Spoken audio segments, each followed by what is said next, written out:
Delta Force is a game where your settings will 100% of the time determine if you win a fight or not. So if you are struggling to win certain gunfights, it might not be because you are a bad player, it might just be that you are not using the right settings. So in today's video, I will be giving you the best settings in Delta Force Mobile. I made this type of video 6 months ago for the Chinese version, and with over 6 months of experience playing Delta Force, you can be rest assured that I will be giving you the best settings in this video. When you get into the settings menu, this is what you will see, and this section is to switch between the two game modes in Delta Force Mobile, which are warfare and operations. But our focus is on the basic settings, as this is where the important stuffs are. Aim assist should be turned on if your aim is not the best, or if you are still struggling to find the best sensitivity setting. I explained everything about aim assist in this video, you can go check it out. Scope magnification should also be turned off. Right here are the best firing mode settings in Delta Force Mobile. The left side is for the operations game mode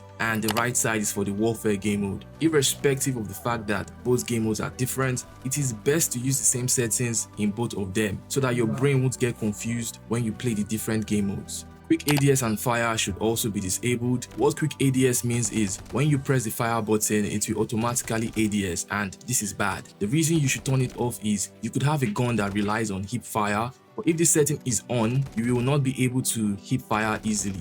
Heavy weapon quick ADS and fire should also be turned on, especially if you use 2 fingers to play. This setting only affects heavy weapons, which are RPGs, Uluru's tactical gear, and launchers. Shotgun firing mode should also be set to press to fire. Sniper rifle firing mode should also be set to release to fire. Fixed weapon quick ADS and fire should be turned off. Now we look at FOV. This adjusts how close or far targets will appear. I play on 100 FOV as this helps me have a wider view of the battlefield, but having an FOV value of 80 will help targets appear closer to you, which can actually improve aiming, but this will reduce your side view of the battlefield. So play around with the values and choose the one you prefer. Remember that adjusting your FOV also affects your sensitivity. I mean, if you always play with 100 FOV and you decide to play on 80 FOV, your aim will feel off because your sensitivity was set for 100 FOV, not 80. Now we head into the basic combat. ADS mode is best set to hold, and this is why. With hold, once you remove your finger from the aim button,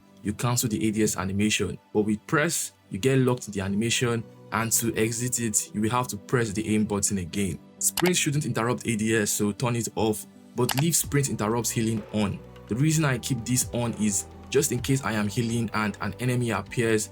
Instead of having to press the X button to cancel the healing, I can just sprint and it will cancel by itself. Auto hold breath when ADS with sniper rifle should be turned on, as it will help with your aim. Reload interrupted by firing should be kept on hybrid. You don't want to be stuck reloading when an enemy is right in front of you. When you still have bullets, you can fire right at his face. With this set to hybrid, you can cancel reload by firing or pressing the reload button. The next section is for controls. If you don't have these 2 buttons on your screen, you can enable them in this section by just turning it on. The lean pick mode should also be set to what you chose as your ADS mode, and in our case, that is hold. I use Gyroscope, but I know a lot of players don't use it, so if you don't, it is fine.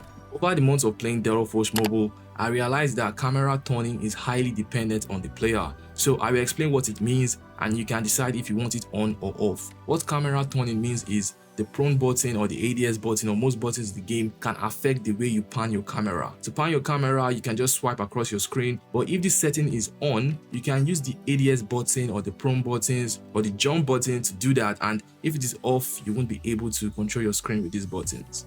Now for the basic controls, running should interrupt crouch and prone. For silent mode in operations, I chose not to use the button but the wheel instead. The reason is there are a lot of buttons in Delta Force and I can easily just control my pace with the joystick. For tactical sprint, it is best not to use a button. This might sound like a tick based on preference, but Delta Force Mobile has a lot of buttons and having less buttons to press is always a good thing. Plus, it is easier to control your movement with the joystick. You can also dolphin dive in Delta Force Mobile, and to do that, all you have to do is to turn on this button. It is only available in warfare, so you cannot dolphin dive in operations. Auto parachute in warfare should be turned off. With this turned off, you can dive down faster, and to activate the parachute, just press the jump button.